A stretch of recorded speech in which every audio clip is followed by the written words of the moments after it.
નમસ્કાર મિત્રો, આજે થઈ છે 15મી જૂન અને વાર થયો છે સોમવાર અને આપણે આજના હાલના તાજા હવામાન સમાચાર જાણીએ. તો મિત્રો, આજના આ વિડીયોને તમે અંત સુધી જોવાનું રાખજો, કારણ કે ગુજરાત રાજ્યની અંદર મિત્રો આપણે જાણીશું કે આજથી લઈને આવનારી થોડી જ કલાકની અંદર શું ગુજરાતની અંદર ચોમાસું બેસવાની નોર્મલ તારીખ ગણવામાં આવી શકે છે. પરંતુ આ વખતે મિત્રો ચોમાસું શું ગુજરાતની અંદર વિલંબ થઈ રહ્યું છે. ત્યારે મિત્રો આજથી ગુજરાત રાજ્યમાં પ્રી મોન્સૂનના વરસાદની શરૂઆત વધશે. આપણે જાણીશું કે ગુજરાતના કયા કયા વિસ્તારમાં આજે વરસાદની સંભાવના છે, ગુજરાતમાં ચોમાસાનું આગમન ક્યારે થશે. ગઈકાલની આવેલી હવામાન વિભાગની અપડેટ પ્રમાણે ચોમાસું કઈ જગ્યાએ પહોંચ્યું છે, મુંબઈથી કેટલું દૂર ચોમાસું છે અને મિત્રો મુંબઈમાં ચોમાસું આવે ત્યાર પછી ગુજરાતમાં આવતા કેટલો સમય લાગી શકે છે. ત્યારે ગુજરાતના જાણીતા હવામાન નિષ્ણાંત અંબાલાલ પટેલ પરેશભાઈ ગોસ્વામી તરફથી વાવણીના મુહૂર્તને લઈને તારીખો જાહેર કરવામાં આવી છે. સાથે મિત્રો ગુજરાતના જાણીતા આગાહીકારક અશોકભાઈ પટેલના જણાવ્યા અનુસાર ગુજરાતમાં 20 જૂન સુધીમાં તો સાર્વત્રિક વરસાદની અને હવે પછી અલનીનોની આગાહી સામે આવી છે. તમામ અપડેટો એક પછી એક મેળવીએ એ પહેલાં મિત્રો તમે અમારી આ ગુજ્જુ વેધર યુટ્યુબ ચેનલ પર નવા છો તો ખાસ વિડીયોને લાઇક કરી ચેનલને સબસ્ક્રાઇબ કરી દેજો. સૌથી પહેલાં મિત્રો અમે તમને અત્યારનું લાઈવ ગુજરાત રાજ્યનું સેટેલાઇટ પિક્ચર બતાવી રહ્યા છીએ. મિત્રો ગુજરાતમાં શું આજે 15 જૂન છે ને આજ રોજ ગુજરાતમાં શું નૈઋત્યના ચોમાસાનું આગમન થશે. આવનારા કેટલી તારીખ દરમિયાન વર્ષ 2026ના ચોમાસાની શરૂઆત થશે. ચોમાસું મુંબઈમાં પ્રવેશ્યું નથી. તમે જોઈ શકો છો છેલ્લા 5-6 દિવસથી મહારાષ્ટ્રના રત્નાગિરીના દરિયાઈ કાંઠા સુધી ચોમાસું આવી પહોંચ્યું અને અટકી ગયું.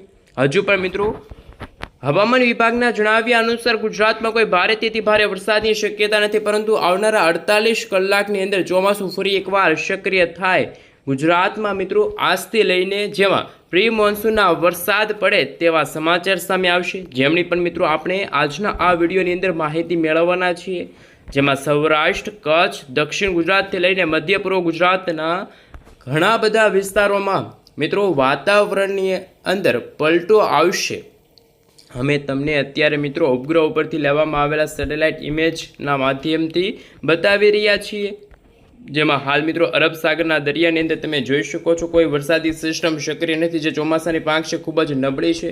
પરંતુ ગુજરાતની અંદર કેટલાક વિસ્તારના વાતાવરણમાં અત્યારે વાદળછાયું વાતાવરણ જોવા મળી રહ્યું છે. હાલ અહીં તમે સૌ મિત્રો જોઈ શકો છો સૌરાષ્ટ્રની અંદર જેમાં પણ અમરેલી છે, ભાવનગર છે, સાથે દ્વારકાના દરિયાઈ કાંઠાના ભાગોથી લઈને તમે જોઈ શકો છો કચ્છના પણ ઘણા બધા ભાગોમાં કાળા ડિબાંગ વાદળાઓ જોવા મળી રહ્યા છે.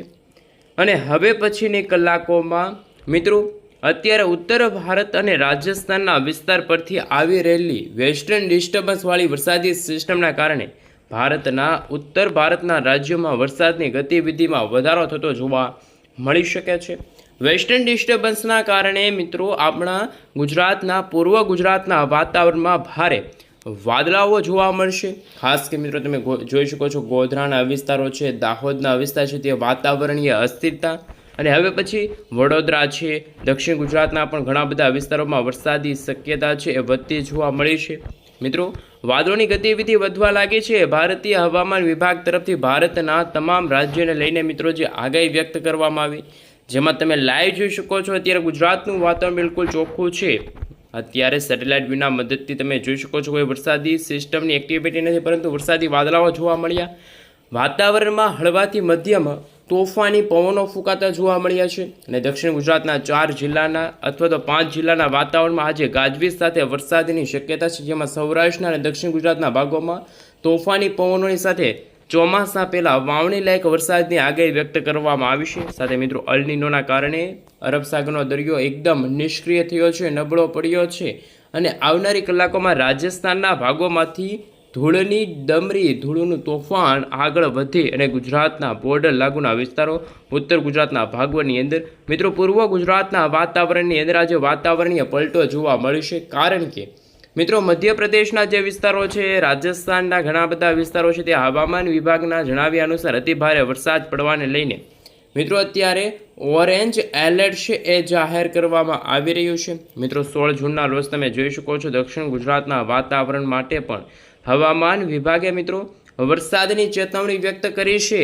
અરબ સાગરના દરિયાથી લઈને મિત્રો ભારતના જે આ વિસ્તારો છે અરબ સાગરના દરિયાકાંઠા ત્યાં વરસાદી સિસ્ટમ એક્ટિવ છે.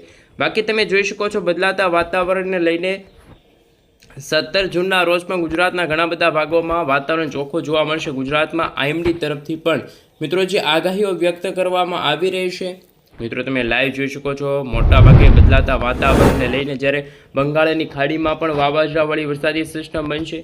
મિત્રો તમે અત્યારે જોઈ શકો છો ગુજરાત રાજ્યમાં આજે સાંજથી આજની રાત્રિ સમયગાળા દરમિયાન કચ્છના ભાગોમાં વરસાદી ઝાપટા જોવા મળશે. કાવડ, લખપત, ગાંધીધામના વિસ્તારની અંદર. બાકી દક્ષિણ ગુજરાતના સુરત, તાપી, નવસારી, દમણ, દાદરાનગર હવેલીના જે વિસ્તારો છે ત્યાં પણ મિત્રો હળવાથી મધ્યમ વરસાદ જોવા મળશે. અમુક ભાગોમાં છૂટાછવાયેલા ભાગોમાં ગાજવીજ સાથે હળવાથી મધ્યમ વરસાદની આગાહી છે વ્યક્ત કરવામાં આવી છે. બાકી સૌરાષ્ટ્રના જે વિસ્તારો છે પૂર્વ ગુજરાતના વાતાવરણની અંદર પણ અત્યારે છૂટાછવાયેલા ભાગોમાં વરસાદી છાંટા અથવા તો ઝાપટા પડી શકે તેવા દ્રશ્યો સામે આવ્યા. આ મિત્રો તમે જોઈ શકો છો રાજ્યની અંદર જેમ સમયગાળો પસાર થતો જશે તેમ પ્રી મોન્સૂન એક્ટિવિટીની અસરો પણ દિવસે ને દિવસે વધતી જોવા મળી શકે છે. આપ સર્વે મિત્રો જોઈ શકો છો 16 તારીખના રોજ દક્ષિણ ગુજરાતના અને 17 તારીખના રોજ પણ તમે જોઈ શકો છો હવામાન વિભાગના જણાવ્યા અનુસાર સૌરાષ્ટ્ર, દક્ષિણ ગુજરાત અને હવે પછી 16 તારીખના રોજ ઉત્તર પૂર્વ ગુજરાતના ભાગોમાં પણ વરસાદી વાતાવરણ જોવા મળશે. તમે લાઈવ જોઈ શકો છો. સૌરાષ્ટ્રના દરિયાકાંઠાના ભાગોમાં તો ચોમાસાના આગમનની તારીખો પણ જાહેર કરવામાં આવી છે. પરંતુ હાલ જેમ સમયગાળો પસાર થતો જશે તેમ તેમ 18 તારીખના રોજ 19 તારીખના રોજ પણ બદલાતા વાતાવરણને લઈને મિત્રો આપ સર્વે મિત્રો જોઈ શકો છો ભારતીય હવામાન વિભાગની નવી અને નકોર આગાહી સામે આવી છે. અમદાવાદ હવામાન વિભાગ તરફથી પણ મિત્રો દક્ષિણ ગુજરાત, સૌરાષ્ટ્રના બંને જિલ્લાની અંદર મિત્રો છૂટા છવાયેલા વિસ્તારોમાં ગાજવીજ સાથે મધ્યમથી હળવા વરસાદની સંભાવના વ્યક્ત કરવામાં આવી છે. હવામાન વિભાગના જણાવ્યા અનુસાર મિત્રો આપ સર્વે મિત્રો અત્યારે ક્લાઉડ વિશે જોઈ શકો છો. વાદળિયું વાતાવરણ જોવા મળશે. મોડેલો સામે આવી રહ્યા છે કે જેમાં ગુજરાતની અંદર કયા વિસ્તારના વાતાવરણની અંદર મોડેલ સહિત આપ જોઈ શકો છો ક્યારે કયા ભાગોની અંદર પલટો આવી શકે છે તે જાણીશું.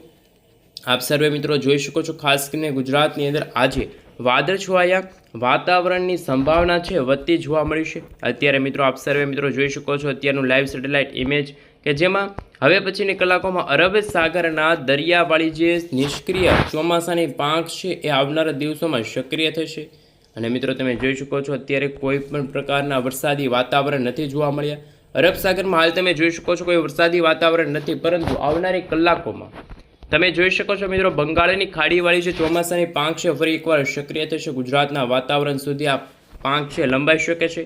જેમાં તમે નજર કરી શકો છો ગુજરાતના દરિયાઈ કાંઠાના ભાગોમાં, જેમાં ખાસ હવે પછી સૌરાષ્ટ્ર, દક્ષિણ ગુજરાત, કચ્છના જે દરિયાકાંઠાના ભાગોમાં પણ વાતાવરણમાં અસ્થિરતા જોવા મળશે. મિત્રો વહેલી સવાર દરમિયાન સૌરાષ્ટ્રના જામનગર છે, દ્વારકા છે, પોરબંદર છે, જૂનાગઢથી લઈને આમ તો ભાવનગરની સાથે તમે લાઈવ જોઈ શકો છો મધ્ય ગુજરાતના ભાગોમાં પણ હળવાથી મધ્યમ વરસાદની સંભાવના વ્યક્ત કરવામાં આવી છે. પૂર્વ ગુજરાતના વાતાવરણમાં પણ મિત્રો તમે જોઈ શકો છો હવે પછી ઉત્તર ગુજરાતના વાતાવરણમાં પણ વાદળછવાયું વાતાવરણ અને વરસાદની ગતિવિધિ વધતી જોવા મળશે. ગુજરાતમાં તમે વાદળોની ગતિવિધિ જોઈ શકો છો. બદલાતા વાતાવરણને લઈને સૌરાષ્ટ્રના કેટલાક વિસ્તારની અંદર મિત્રો આગામી કલાકોમાં 80થી લઈને 85 કિલોમીટર પ્રતિ કલાકની ઝડપે તોફાની પવનો ફૂંકાઈ શકે છે. પરંતુ લાઈવ તમે જોઈ શકો છો દરિયાઈ કાંઠાના ભાગોમાં પણ વરસાદી ઝાપટા પડવાના સમાચાર સામે આવ્યા. આ જ પ્રમાણે મિત્રો સૌરાષ્ટ્રમાં વર્ષ 2026ના ચોમાસાના આગમનની સાથે ચિંતાજનક સમાચાર, કારણ કે વર્ષ 2026નું ચોમાસું નબળું રહેશે. દક્ષિણ ગુજરાતના ભાગોમાં તમે જોઈ શકો છો કે દક્ષિણ ગુજરાતના આજે કયા કયા વિસ્તારના વાતાવરણમાં, જેમાં આહવા છે, સુરત છે, નવસારી છે, બારડોલી છે, વ્યારા છે, વાંકરે, આ સાથે તમે જોઈ શકો ઉમરપાડાના વિસ્તાર છે, કોસંબા છે, રેડીપાડાના વિસ્તાર છે.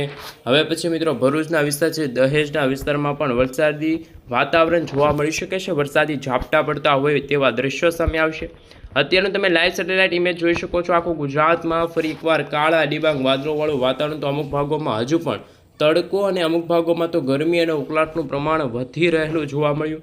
જેમને લઈને મિત્રો વેસ્ટર્ન ડિસ્ટર્બન્સના કારણે ઉત્તર ભારતના ભાગોમાંથી એક વરસાદી સિસ્ટમ આગળ આવી રહી છે, જેમાં મિત્રો પાકિસ્તાન, રાજસ્થાનના જે વિસ્તારો છે ત્યાંથી એક વેસ્ટર્ન ડિસ્ટર્બન્સવાળી વરસાદી સિસ્ટમ પ્રી મોન્સૂન એક્ટિવિટીના ભાગરૂપે ગુજરાતમાં પણ વરસાદ જોવા મળશે તેવી આગાહી વ્યક્ત કરવામાં આવી છે. બદલાતા વાતાવરણને લઈને મિત્રો આગામી કલાકોમાં 25% સુધીના વિસ્તારમાં છે એ આજે વરસાદ જોવા મળશે. આમ તો અરબ સાગરવાળા જે ચોમાસાની પાંખ છે એ તો અત્યારે ખૂબ જ નબળી પડતી હોય તેવા દ્રશ્યો સામે આવ્યા.